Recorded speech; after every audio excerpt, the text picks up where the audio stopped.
Story time on how my mother threw my nigga out the window. Disclaimer, this is not my story time. This is a story time sent to me. So, back when I was a child, I was a fast little girl, for real. Like, I knew how to sneak a text. I knew how to sneak a nigga in, and I knew how to get a nigga out. And let's say, one time, it backfired on me. And that's how I lost my nigga for good. But shit, you can't all blame this on me, because it was low-key his idea. And, I mean, it takes two to tango, so don't blame this all on me.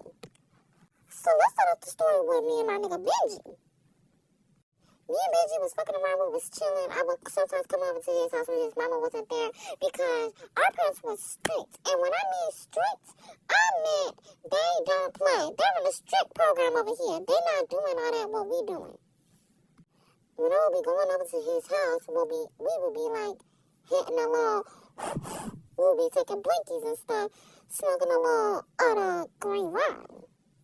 Just badass stuff that badass little kids would do.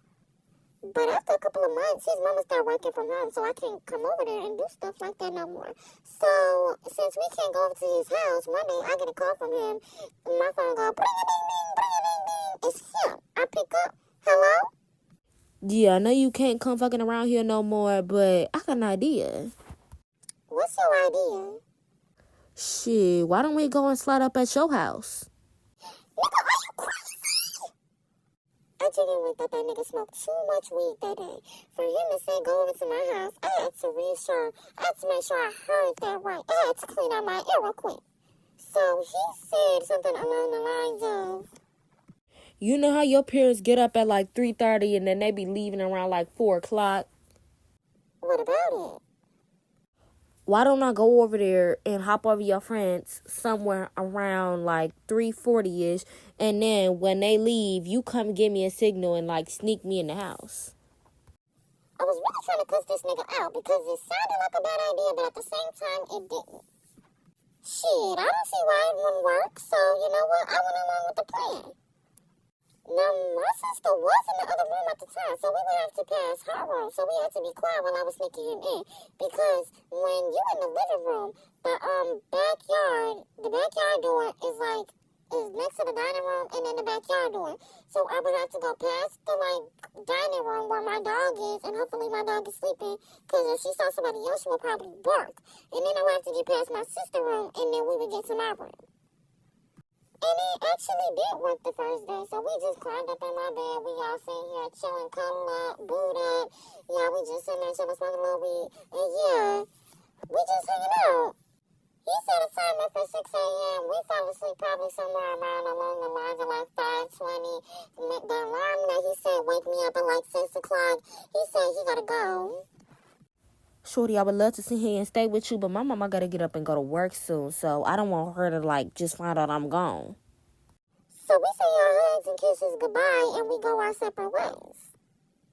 So if the method works the first time, then we just keep doing it. So after my parents leave, I just be sneaking him in the house. So how I get him in the house is, like around 3:40, he come over there, he jump over my fence to my backyard, he sit there, he wait a little bit, he wait for my parents to drive up, I give him the signal, he come in, we be booed up for like a couple of hours, then at like 6 o'clock, he go back home. And it was actually working for a couple months, until a specific day. Like every day after my parents leave, or so I thought they left, I snuck Benji in the house, and we just coupled up, booed up, obviously, like I just said we always do, and then we fell asleep. It's still a little dark outside. I wake up to yelling, I said, this is what we doing? We thinking boys in the house? We thinking boys in the house? them eyes snap open. I know that voice from anywhere. It was my mother. Apparently, my mother had stayed home from work because she was sick or whatever. So, whatever she came in my room for, I don't know. And she called me, and Benji just laid up in the bed. I have a live bed. Not to mention, I have a 2-story house. I was sitting more toward the wall of my room, and Benji was sitting like at the railing where you can like grab people. When I tell you my mother grabs Benji by his leg and says, Nigga, get your ass off this fucking bed. my mother pulls Benji's ass out of my bed. She drags his ass. He he thumped on the floor. He hits his back fucking hard.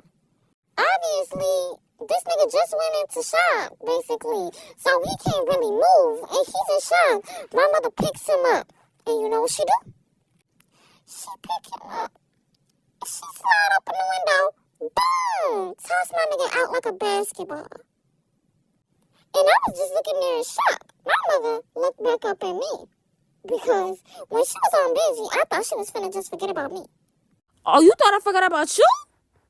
My mother climbed up that bed and tore my ass up.